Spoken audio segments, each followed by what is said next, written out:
കണ്ണൂരിൽ നിന്നുള്ള വാർത്ത. ധർമ്മടത്ത് RSS പ്രവർത്തകന് നേരെ ആക്രമണം ഉണ്ടായി. ആദിത്യൻ എന്നയാൾക്കാണ് പരിക്കേറ്റത്. 6 CPM പ്രവർത്തകർക്കെതിരെ വധശ്രമത്തിന് ഇപ്പോൾ കേസെടുത്തു കഴിഞ്ഞു. അരുൺ പൂപ്പറമ്പ ടെലിഫോണിൽ. അരുൺ, വരുന്ന വാർത്തകളെല്ലാം തന്നെ സുഖമില്ലാത്ത വാർത്തകളാണ്, പറയൂ. കണ്ണൂർ ധർമ്മടത്ത് RSSന്റെ നിയന്ത്രണത്തിൽ ഒരു സേവാ കേന്ദ്രം പുതിയതായി നിർമ്മിക്കുന്നുണ്ട്. ഈ സേവാ കേന്ദ്രവുമായി ബന്ധപ്പെട്ട് ചില തർക്കങ്ങൾ ആ പ്രദേശത്ത് നിലനിൽക്കുകയും ചെയ്തിരുന്നു.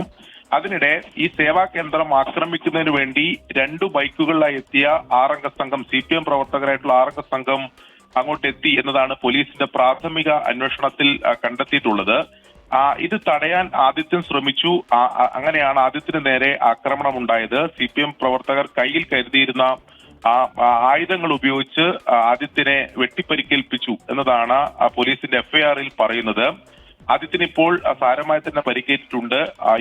തലശ്ശേരി ഇന്ദിരാഗാന്ധി സഹകരണ ആശുപത്രിയിൽ ഇപ്പോൾ ചികിത്സയിലാണ്. ഈ സംഭവവുമായി ബന്ധപ്പെട്ട് 6 CPM പ്രവർത്തകർക്കെതിരെയാണ് പോലീസ് വധശ്രമത്തിന് എന്തായാലും കേസെടുത്തിട്ടുള്ളത്. ഈ പ്രദേശത്ത് തുടർ സംഘർഷങ്ങൾ ഇല്ലാതാക്കാൻ കൂടുതൽ ജാഗ്രത പോലീസ് സ്വീകരിച്ചിട്ടുണ്ട്. കൂടുതൽ സുരക്ഷാ സംവിധാനങ്ങൾ പോലീസ് അവിടെ ഏർപ്പെടുത്തിയിട്ടുമുണ്ട്.